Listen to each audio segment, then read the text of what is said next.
이 시간 같이 함께 보실 말씀은 갈라디아서 말씀입니다. 갈라디아서 1장 11절부터 24절까지의 말씀인데요. 우리 함께 드라마 바이블로 경청하도록 하겠습니다.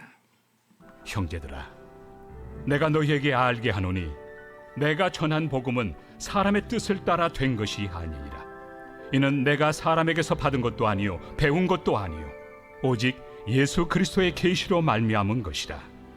내가 이전에 유대교에 있을 때 행한 일을 너희가 들었거니와 하나님의 교회를 심히 박해하여 멸하고 내가 내 동족 중 여러 영갑조보다 유대교를 지나치게 믿어 내 조상의 전통에 대하여 더욱 열심히 있었으나, 그러나 내 어머니의 태로부터 나를 택정하시고 그의 은혜로 나를 부르시니가 그의 아들을 이방에 전하기 위하여 그를 내 속에 나타내시기를 기뻐하셨을 때 내가 곧 혈육과 의논하지 아니하고 또 나보다 먼저 사도된 자들을 만나려고 예루살렘으로 가지 아니하고 아라비아로 갔다가 다시 다메섹으로 돌아갔노라.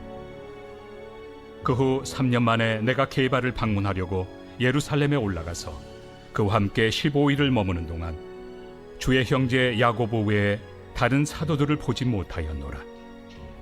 보라, 내가 너희에게 쓰는 것은 하나님 앞에서 거짓말이 아니로다.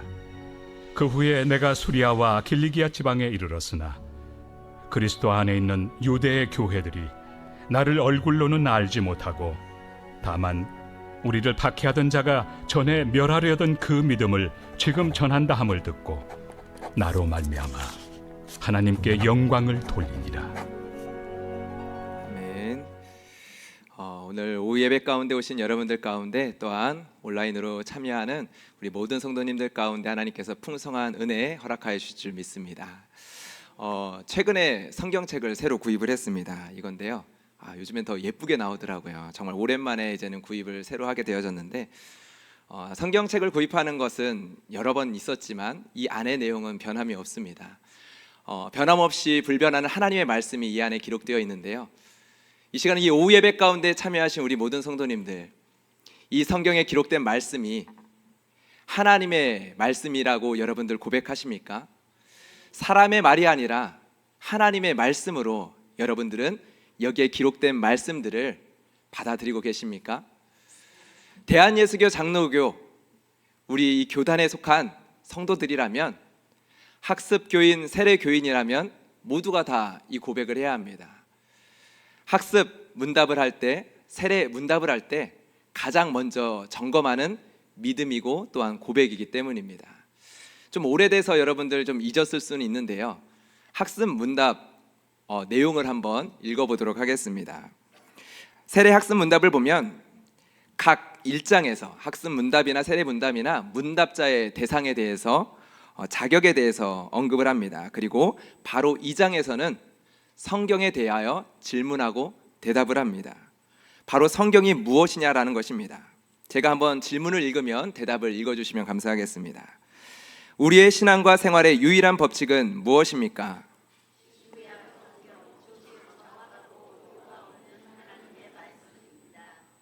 아멘이십니까? 네, 5번째 질문입니다. 성경은 누가 기록하였습니까?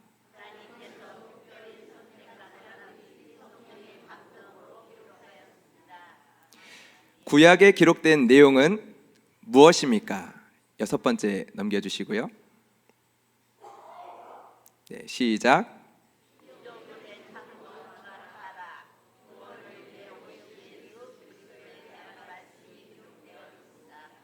일곱 번째입니다. 신약에 기록된 내용은 무엇입니까?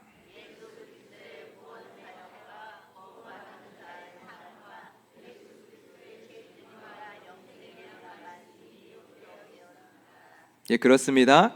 성경은 오실 예수와 그리고 오신 예수 그리고 다시 오실 예수님에 대한 기록입니다.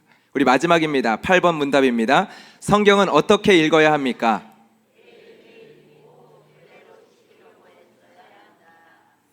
아멘이십니까? 네, 그렇게 하고 계시죠? 매일매일 읽고 계시죠? 하나님의 말씀이기에 하나님께서는 말씀을 통해 나에게 말씀하시며 나의 삶을 인도해 가시기에 그 말씀을 사랑하고 그 말씀을 읽고 그 말씀대로 지키려고 힘쓰고 노력합니다. 이것이 우리의 본분입니다. 여러분, 사도 바울이 갈라디아 교회를 향한 기대도 이와 같았습니다. 사도 바울이 갈라디아 교회라고 말하는 곳은요, 사도 바울이 1차 전도 여행을 했었던 지역에 세워진 교회들입니다. 바로 남부 갈라디아 지역인데요, 비시디아, 안디옥, 이고니온, 루스드라, 더베와 같은 지역에 세워진 교회입니다. 여러분, 이곳은 사도 바울의 첫 선교지였습니다. 첫 선교지였기 때문에 애정이 듬뿍 있었겠죠.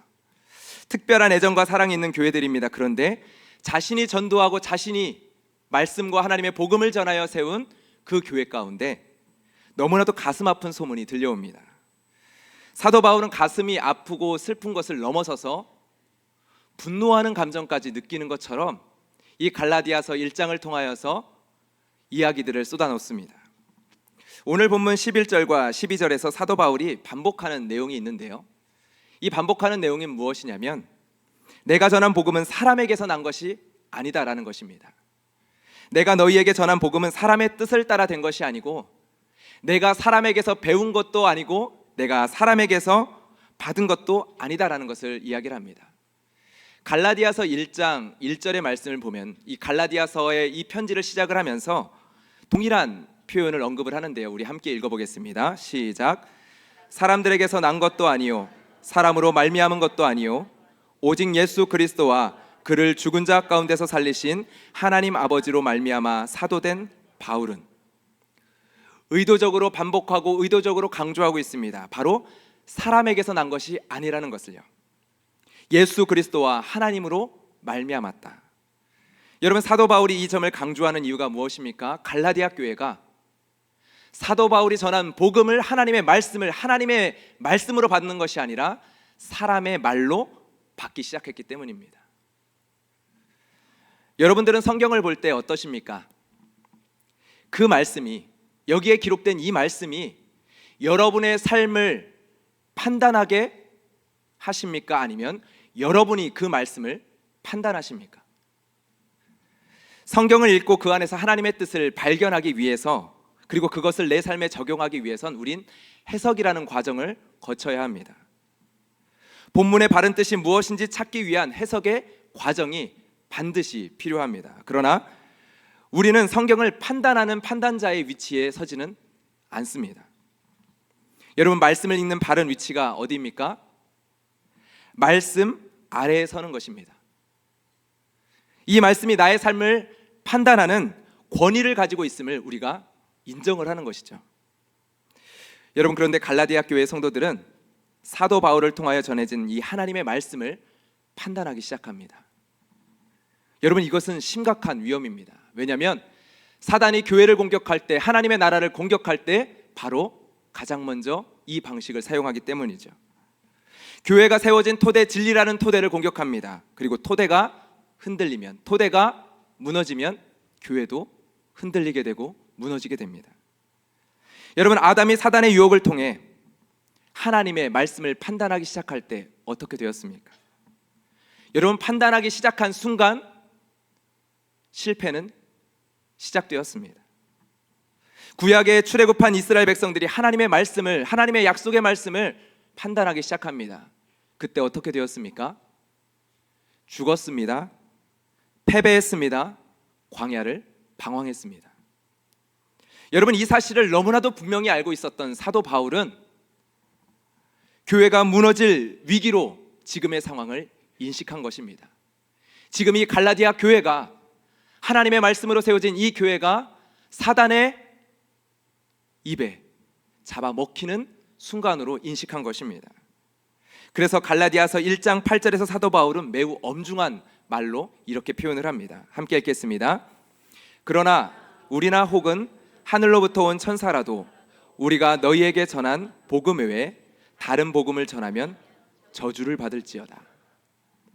여기 우리라고 했을 때 여기에는 당연히 사도 바울도 포함이 됩니다. 만약 하나님의 복음을 전한 사도 바울 자신조차 하나님의 말씀, 이 복음 외에 다른 복음을 전한다면 저주를 받을 것이다. 다른 복음은 없습니다.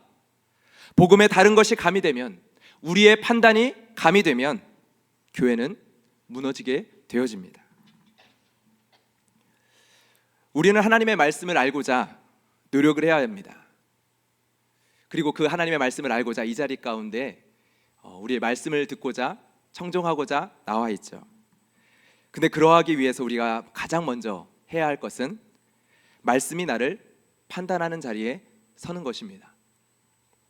우리는 보통 적극적으로 말씀을 판단하지는 않습니다. 앞서서 이야기한 것처럼 학습 문답의 내용을 믿는다라고 고백을 하기 때문이죠. 그러나 소극적으로는, 그리고 간접적으로는 우리가 얼마나 자주 말씀을 판단하는 자리에 서는지 모릅니다. 이것을 점검해 볼 수 있는 방법은 이것입니다. 하나님의 말씀을 사람의 말처럼 내가 받지는 않는지를 돌아보는 것입니다. 내가 하나님의 말씀을 사람의 말처럼 여기는 태도가 있지 않는지를 살펴보는 것이죠.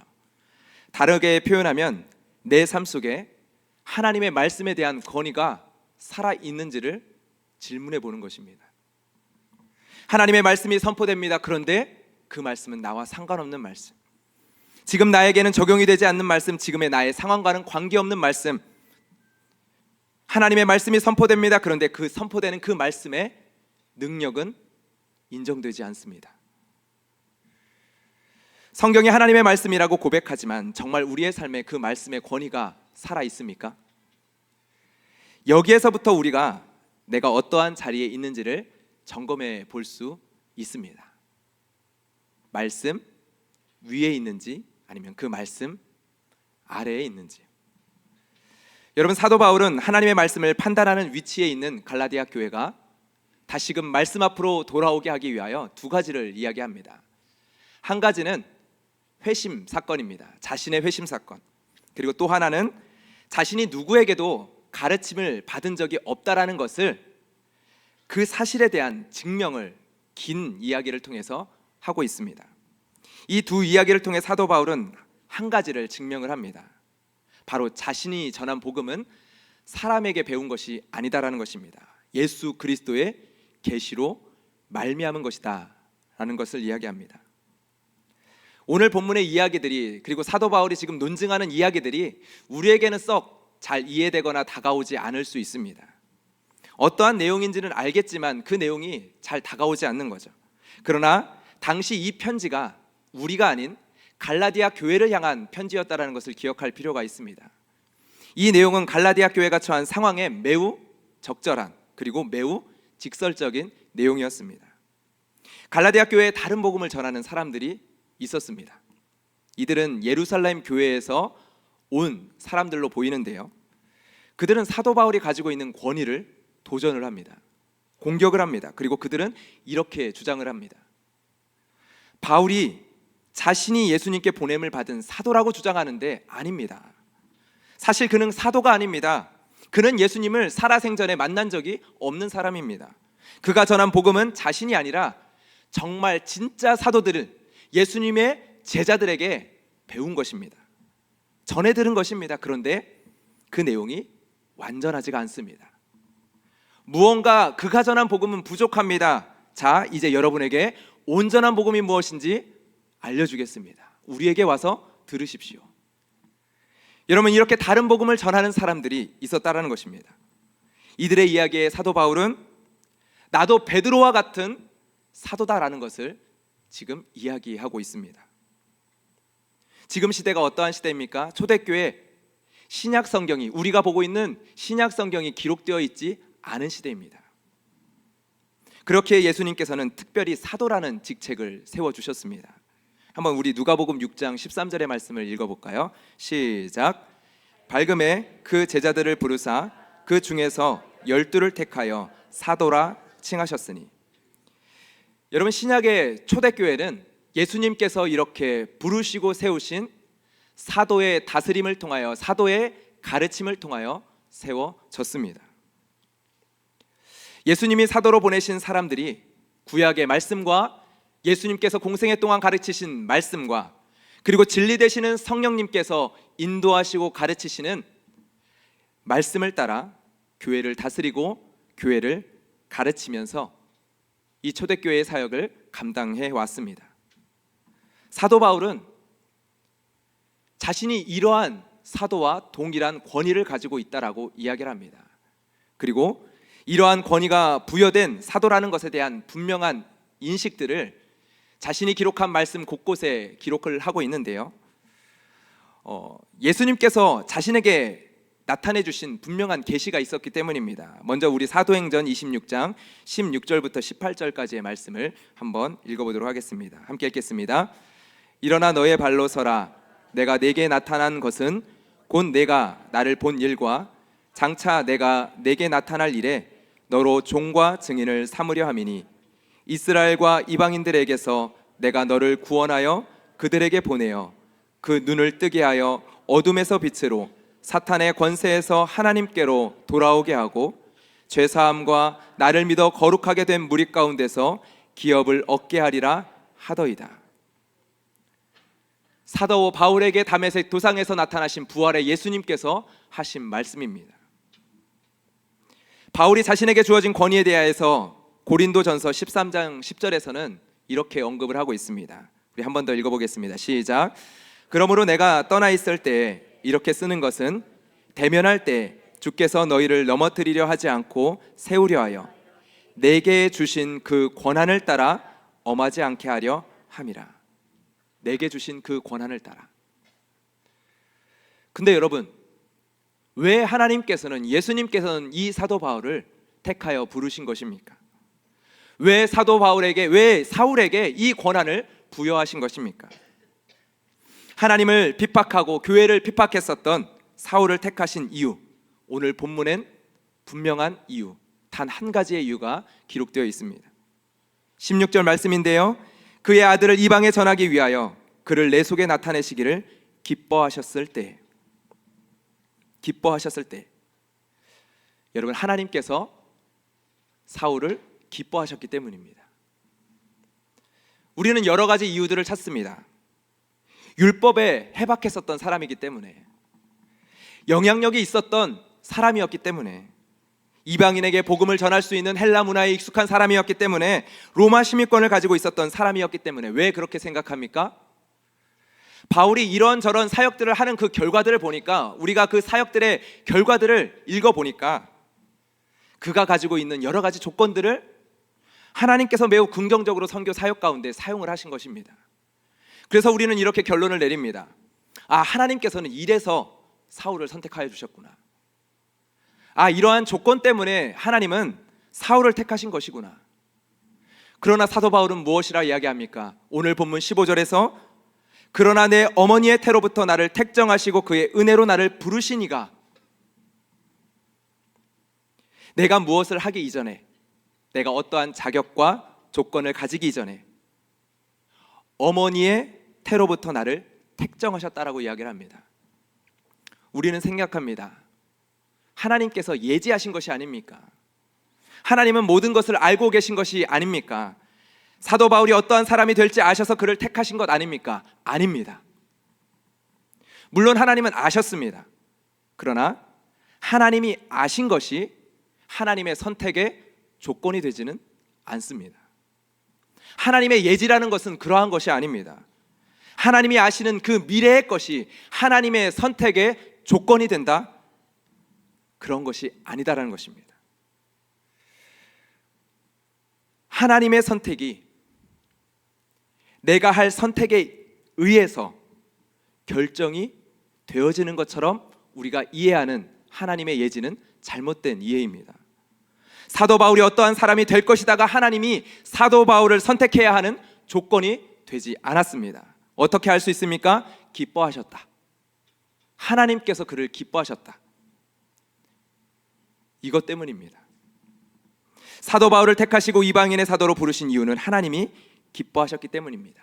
그에게 자신을 나타내시기를 기뻐하셨기 때문입니다. 그가 아무것도 이루지 않았을 때, 심지어 태중에서 이 땅에서 자신의 모습조차 나타내지 못하고 있는 그때에 하나님께서는 바울을 기뻐하시고 그를 이미 택하셨습니다. 여러분, 만약 하나님께서 우리를 택하시는 그 택하심이, 그 이유가 우리에게 있다면 어떠할까요? 우리를 부르신 이유가 우리에게 있다면 여러분은 어떠할까요? 우리의 인생은 매우 불안할 것입니다. 우리가 가진 불안한 조건들 때문에요. 우리가 가지고 있는 그 불안한 조건들 위에 하나님의 선택이 올려져 있으니까요. 이 세상에서 가장 안전한 토대, 가장 튼튼하고 든든한 토대는 하나님의 기뻐하심입니다. 회전하는 그림자도 없으신 하나님, 변함이 없으신 하나님, 변덕이 없으시고 완전하신 그 하나님이 우리를 기뻐하셨다. 나를 기뻐하셨다. 어떠한 조건이나 어떠한 자격 때문이 아니라 하나님께서 우리를 기뻐하셨다. 여러분, 이 토대를 흔들 수 있는 것이 있을까요? 하나님이 창조하신 이 세계 만물 가운데 이 토대를 흔들 수 있는 것이 있을까요? 이 토대를 무너뜨릴 수 있는 것은 온 천하 만물 가운데 없습니다. 하나님이 우리를 기뻐하셨다. 여러분이 이 말씀을 여러분의 삶 속에 권위 있는 말씀으로 받아들이십니까? 그런데 사실 우리는요, 너무나 자주 우리의 판단과 우리의 감정 위에 믿음의 토대를 쌓아 놓습니다. 어떤 문제와 상황을 마주합니다. 그때 어떠합니까? 우리는 어떻게 반응합니까? 나의 판단, 내가 가진 판단 그 위에 기도를 올려놓습니다. 이것을 이해할 수 있는 돕는 글이 있는데요, 한번 인용해 보도록 하겠습니다.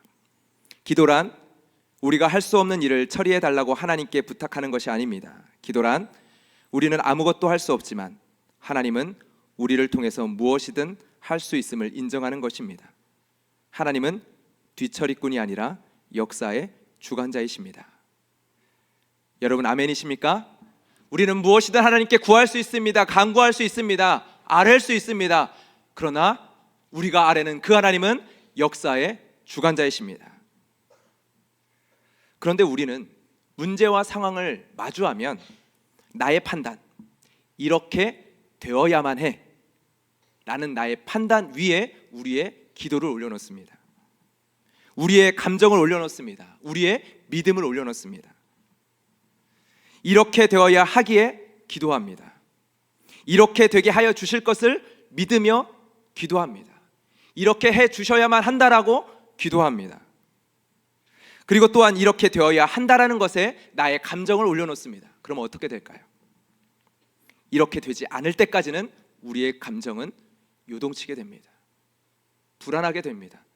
두렵게 됩니다. 그러면 반드시 우리는 낙심하고 실패하게 됩니다. 여러분, 결국 문제를 만났을 때 우리를 낙심시키는 것이 무엇입니까? 상황입니까? 아니요. 이렇게 되어야 한다라는 나의 판단입니다. 이렇게 되면 안 된다라는 나의 판단입니다. 분명 사람마다 약한 부분이 있습니다. 어떤 사람에게는 관계의 문제가 약하기도 하고, 어떤 사람은 물질적인 문제가, 돈의 문제만 걸리면 낙심이 되는 분이 있을 수 있습니다. 어떤 사람에게 어떠한 말을 들으면 그 말 한마디에 큰 영향을 받는 사람이 있을 수도 있습니다. 각자에게 취약한 문제, 취약한 부분이 있죠. 다른 사람에게는 크게 영향이 없는데 나에게는 너무나도 큰 영향을 주는 일들이 있습니다.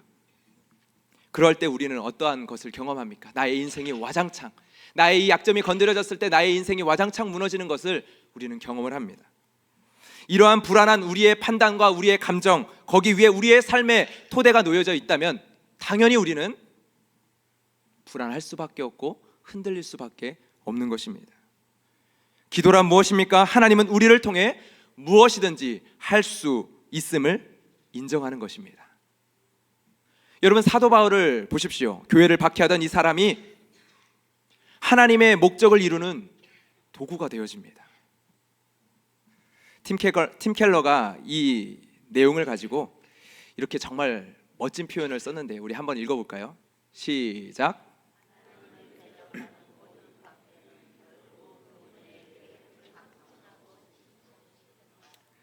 여러분, 얼마나 위대한 고백입니까?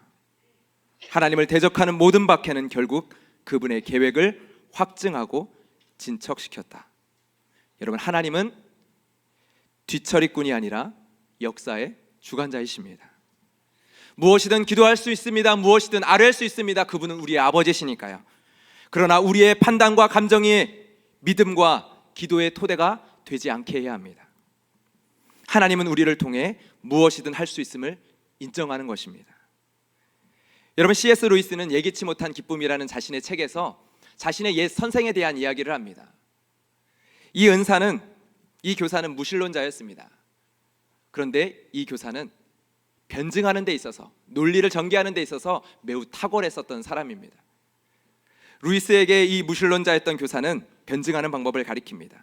논리를 전개하고 사람들을 설득시키는 방법들, 그 기술들을 가르쳐줍니다. 무신론자였던 선생님이 논리를 가르쳤던 방법, 그 내용들은 무엇이었겠습니까? 뻔하겠죠. 그런데 세월이 흘러 루이스는 그리스도인이 됩니다. 그리고 선생님이 어려서 훈련시켜 주신 그 것들을 통하여서 20세기 최고의 변증가가 되어집니다. 여러분, 함께 읽어볼까요? 우리 자막 들어주시고요. 네, 함께 읽겠습니다. 시작. 실패와 죄를 통해서까지 우리를 준비시키시고 빚으셔서 세상에서 은혜의 통로가 되게 하시는 하나님, 여러분, 이 하나님을 믿으십니까? 여러분, 그렇기 때문에 하나님께서 우리를 기뻐하셨다가 우리의 가장 안전한 토대가 되는 것입니다. 다른 것이 여러분의 토대가 되지 않게 해야 하는 이유입니다. 여러분, 하나님께서 우리를 기뻐하신 그 마음을 가장 선명하고 분명하게 보여준 일이 있죠. 바로 예수 그리스도의 십자가입니다. 우리 신명기 7장 7절과 8절의 이야기를 한번 읽어보겠습니다. 시작. 여호와께서 너희를 기뻐하시고 너희를 택하심은 너희가 다른 민족보다 수요가 많기 때문이 아니니라. 너희는 오히려 모든 민족 중에 가장 적으니라.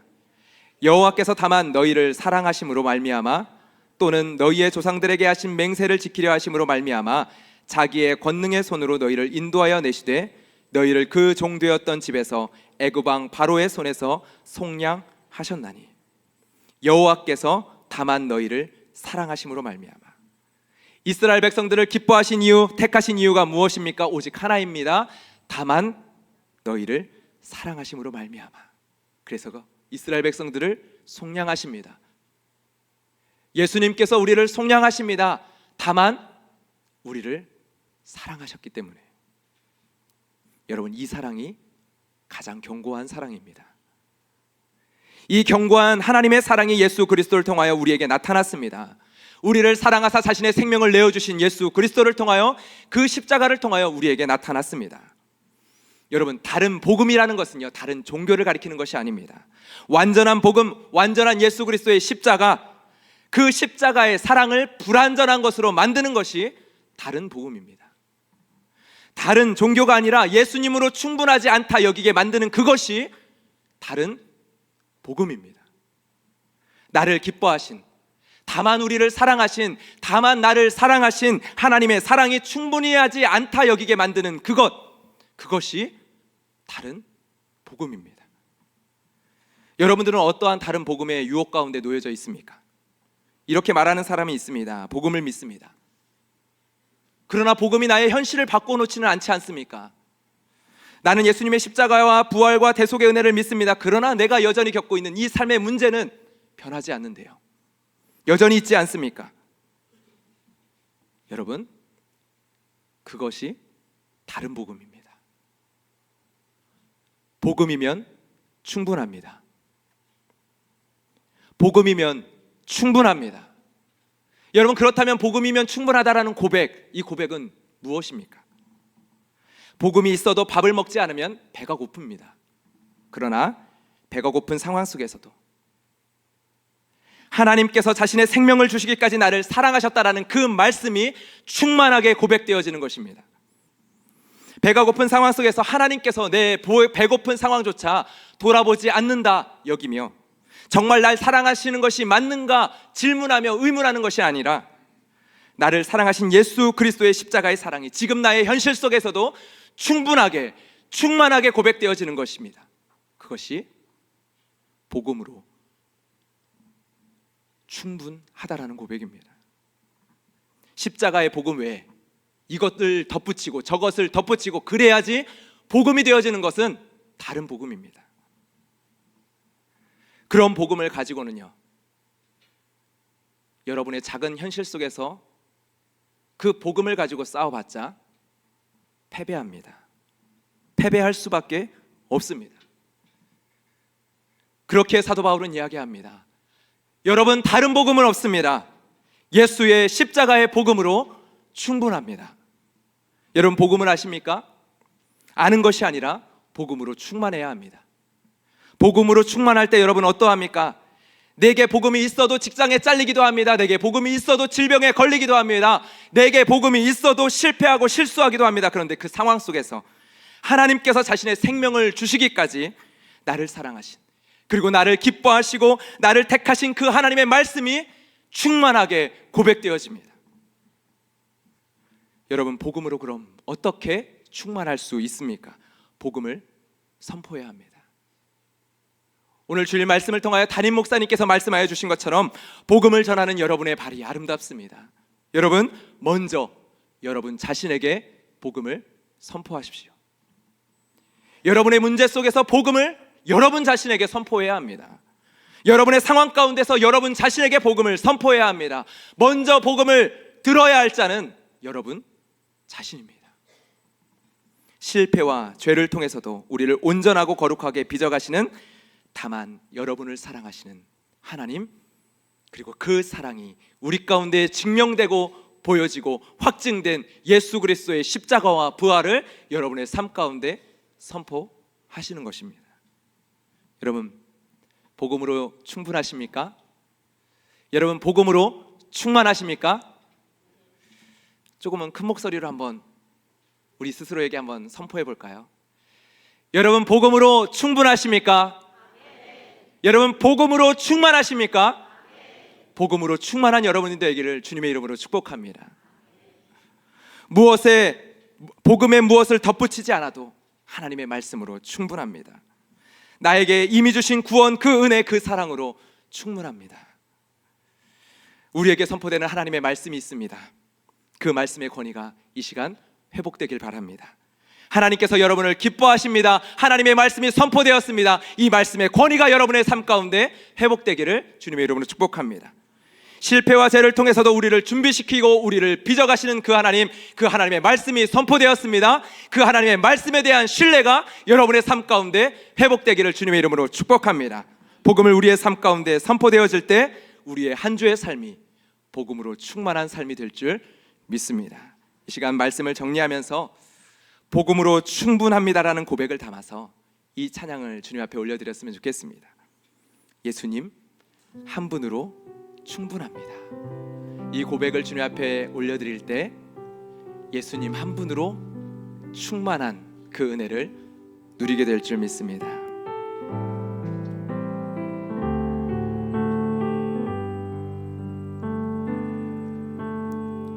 세상에 많은 소리 들려 나 주를 떠난대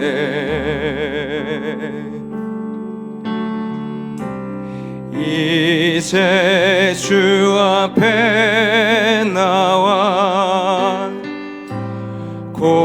고백하는 말 주님 한 분만을 나 더 원해요 주님 한 분만을 나 더 원해요 주님 한 분만을 나 더 원해요 주님 한 분만 주님 처음부터 고백합시다. 세상에 많은 소리 들려 세상에 많은 소리 들려 나 주를 떠났네 나 주를 떠났네 이제 주 앞에 나와 이제 주 앞에 나와 고백하는 말 주님 한 분만을 나 더 원해요 주님 한 분만을 나 더 원해요 주님 한 분만을 나 더 원해요 주님 한 분만 주 주님 한 분만, 주님 한 분만을 나 더 원해요. 주님 한 분만을 나 더 원해요. 주님 한 분만을 나 더 원해요. 우리의 일평생의 고백이 되기를 원합니다. 우리 한 번 더 고백합시다. 주님 한 분만, 주님 한 분만을 나 더 원해요. 주님 한 분만을 나 더 원해요. 주님 한 분만을 나 더 원해요. 주님, 이 말씀을 기억하며 같이 함께 기도하며 나아갑시다. 주님 한 분만으로 하나님의 시간 만족하며 나아가기를 원합니다. 주님 한 분만으로 충분함으로 나아가기를 원합니다. 나를 기뻐하신 주님의 사랑, 나를 다만 사랑하신 하나님 아버지의 사랑, 그 하나님의 사랑 가운데, 그 하나님의 나를 기뻐하심 가운데 우리가 하나님 아버지 시간 기도하며 나아갈 수 있기를 원합니다. 나의 삶의 실수와 나의 삶의 실패와 하나님 그 모든 삶의 자리 가운데 하나님 일하실 수 있는 하나님, 하나님의 일을 이루실 수 있는 하나님, 그 주님을 찬양합니다. 나의 인생을 향하여 선포하게 하여 주시옵소서. 나의 인생을 향하여 하나님의 복음을 선포하게 하여 주시옵소서. 복음으로 충만한 우리 모두가 되게 하여 주시옵소서.